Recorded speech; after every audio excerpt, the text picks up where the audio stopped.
स्वागत है आपका। हम स्वागत करते हैं आज डॉक्टर राजेंद्र प्रसाद के जन्म दिवस के अवसर पर। ये अपने विद्यालय के टैलेंटेड बच्चे हैं जिसको आज सम्मानित किया गया है कि नहीं आप डॉक्टर राजेंद्र प्रसाद के पद चिन्हों पर चलें। अगर उनके पद चिन्हों पर चलते हैं तो उनके बारे में कहा गया था examiner is better than examiner. Examiner स्वयं कहा था कि मैं जो नहीं जानता हूँ उससे ज़्यादा एक कॉपी हमको बता रही है। एक कॉपी था डॉक्टर राजेंद्र प्रसाद का। और ये कलकत्ता विश्वविद्यालय उस समय इम्पोर्टेंट विश्वविद्यालय हुआ करता था, उसमें प्रथम श्रेणी में प्रथम स्थान प्राप्त किए डॉक्टर राजेंद्र प्रसाद। इसी कड़ी में ये बच्चे भी बहुत अपने क्लास में बहुत अच्छा कर रहे थे जिसको सम्मान किया। और भी बच्चे हैं, ठीक है, लेकिन कुछ को हम लोग ये करके आज उनको प्रोजेक्ट किए हैं। तो हमारे बीच स्कूल की टॉपर जो कि 99 समथिंग मार्क्स ला के बहुत अच्छा कर रही है। मैं जानना चाहूँगा खुशबू, आपका स्वागत है इस राजेंद्र प्रसाद के बर्थडे के अवसर पर। आप कैसे पढ़ाई कर रहे हैं? Good morning everyone. सबसे पहले तो आप सभी को राजेंद्र प्रसाद जी की जन्मदिन दिवस की हार्दिक शुभकामनाएं। और आज मैं यहाँ पर अपने स्कूल में अच्छे प्रदर्शन करने के लिए यहाँ उपस्थित हूँ और मुझे पुरस्कार भी मिला है, जिसके लिए मैं बहुत आभारी हूँ हमारे सारे टीचर्स का जिन्होंने मुझे इतना काबिल समझा। और सर ने मुझसे पूछा कि मैंने तैयारी कैसा की, तो मतलब मैंने तैयारी में 4 चीज़ों का बहुत ख्याल रखा है। जैसे सबसे पहले कि अगर मैं पढ़ने बैठती हूँ तो पहले सब कुछ लिख के बैठती हूँ कि मुझे पढ़ना क्या क्या है, और फिर वो उस चीज़ को एकदम कंसंट्रेशन और फोकस के साथ पूरा पढ़ती हूँ। और दूसरी बात कि रोज़ पढ़ना है, यानी कि किसी दिन ज़्यादा पढ़ लेना, किसी दिन कम पढ़ लेना। रोज़ कंसिस्टेंसी और डिसिप्लिन मेंटेन करके पढ़ना भी बहुत ज़्यादा इंपॉर्टेंट है।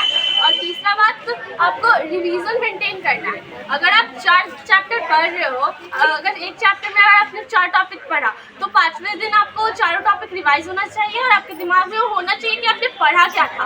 और रिवीजन करने का एक सबसे अच्छा तरीका मेरे टीचर ने बताया मुझे कि अगर आप कुछ चैप्टर पढ़ने जाते हो, रिवीजन करने जाते हो, तो आप उसके नोट्स नहीं पढ़ोगे। आप ना पेज लोगे, आँख बंद करोगे और सोचोगे कि उसमें कौन कौन सा टॉपिक था, पहले सारा लिखोगे और देखोगे कि आपको कौन सा टॉपिक आपके ध्यान में नहीं है, और फिर उस सारे टॉपिक्स के बारे में आँख बंद करके खुद सोचो कि इस टॉपिक में था क्या।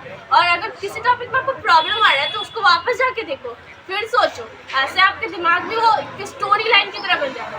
देखो, इस चैप्टर को हम लोग को रटने के व्यवहार से नहीं पढ़ना, इसको एक स्टोरी लाइन से पढ़ना। जैसे बहुत बच्चों को हिस्ट्री में बहुत दिक्कत होता है कि मुझे समझ में नहीं आता, बट हिस्ट्री का पैटर्न लगभग सेम होता है, चाहे वर्ल्ड हिस्ट्री का हो, इंडियन हिस्ट्री का हो, सबका पैटर्न लगभग सेम होता है। बस इसको स्टोरी लाइन और डेट से याद करना है। और इम्पॉर्टेंट पॉइंट्स का आपको एक अलग पेपर में लिखकर उसको दोबारा बार बार देखते रहना है। और जो आपको याद नहीं होता आप अपने रूम में साट लो कहीं। जैसे मैप किसी को याद नहीं होता तो मैप साट लो और उसमें रोज़ सुबह देखते रहो।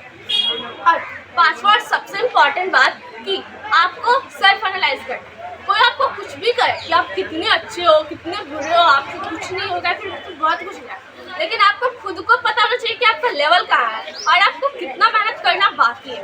Thank you. एक और डॉक्टर कलाम साहब का है, डॉक्टर कलाम साहब का स्टेटमेंट है, dream dream dream then think later convert into action. सपने आप देखिए। सपने क्या होते हैं? साकार होते हैं, पहले अपना सपना देखने।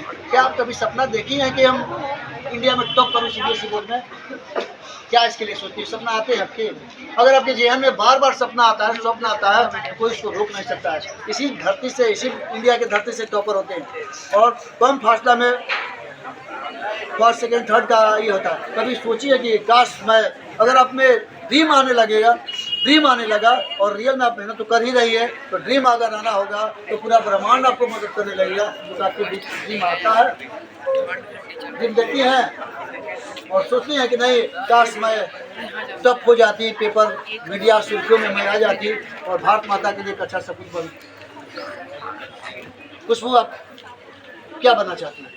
सर, मैं एक इंजीनियर बनना चाहती हूँ, कंप्यूटर साइंस इंजीनियर बनना चाहती। क्यों कंप्यूटर साइंस इंजीनियर बनना चाहती और हैं? खासकर मैं वो IIT से करना चाहती हूँ। कंप्यूटर साइंस इंजीनियरिंग इसलिए क्योंकि मेरा ऐसे तो मैथ्स में और फिज़िक्स में ज़्यादा इंटरेस्ट है और मुझे इंजीनियरिंग करना है। बहुत अच्छा। ये था खुशबू का उद्गार और उनकी सहेली है प्रिया। मैं प्रिया को अगर नहीं इनके चैप्टर में जोड़ूँ तो चैप्टर अधूरा रह जाएगा। प्रिया हमारे बीच है, ठीक है। कोशिश करते थे जो ये है। और आप लोग जान जाइए रात में 10 11 12 बजे एक दूसरे से क्या पढ़ी क्या करी और एक दूसरे से डिस्कस करती है। और इन लोगों के मम्मी पापा थोड़ा ये करते हैं कि खाना वाना नहीं खाते, खाना भी खाना है, हेल्थ इज वेल्थ, हेल्थ भी रहेगा, ठीक है। आप जो सब ये बच्चों के लिए आप कैसे पढ़ते हैं, बहुत एक दो पॉइंट में है ना सर, कुछ ही मार्क्स का पे है कुछ, ठीक है। आप कैसे पढ़ते हैं अपने दर्शकों के लिए, अपने दोस्तों के लिए, दो सब। सबसे पहले गुड मॉर्निंग आप सभी को। और सबसे पहले आपको डॉक्टर राजेंद्र प्रसाद जी की जयंती की हार्दिक बधाई। तो मैं यहाँ पे आज प्रस्तुत हुई हूँ ये बताने के लिए कि मेरे पढ़ने का तरीका क्या है। तो पढ़ने का तरीका सबसे पहले होता है टारगेट। अगर हम एक दिन का एक टारगेट बना लेते हैं कि आज इतना पढ़ना है तो इतना पढ़ना है, और उसको पूरा करने का कितना एंड तक, चाहे वो उसके लिए 12 बज जाए, 1 बज जाए, 2 बज जाए, उस टारगेट को पूरा करके ही सोना है। अगर उसको जब तक पूरा नहीं होगा तब तक रात में नींद भी अच्छे से नहीं आता है कि नहीं कुछ तो बाकी है। तो उसको अगर मान लीजिए कभी तबीयत भी खराब हो जाता है तो सुबह उसको कैसे पूरा करके ही स्कूल आना, वरना नहीं। और उसके बाद ज़्यादा से ज़्यादा रिवीजन पे फोकस करना है। आजकल लोग पढ़ते जाते जैसे अभी सिलेबस कंप्लीट हुआ है, तो सिलेबस कंप्लीट होने के बाद आगे का पढ़ते पढ़ते पीछे का लोग भूलते जाते हैं। इसलिए हम लोग को एक टर्म पे हर एक दिन पे थोड़ा सा 10 मिनट हमेशा रिवाइज करना जरूर। जैसे पूरा दिन हम लोग क्या पढ़ रहे हैं उसका एक 10 मिनट का माइंड मैप जरूर करना होता है। उसको एक पेज में लिखना होता है कि आज सुबह से लेकर रात तक हम पढ़े क्या है, ताकि वो अगले दिन जब हम लोग उठे तो वो पूरे माइंड में हम लोग को कवर रहे और हम लोग को याद रहे। Thank you. बहुत बहुत धन्यवाद, शुक्रिया, आभार, प्रणाम। बहुत अच्छा, बहुत अच्छा, आप लोग बहुत ऊंचाई पर जाइए। थैंक्स।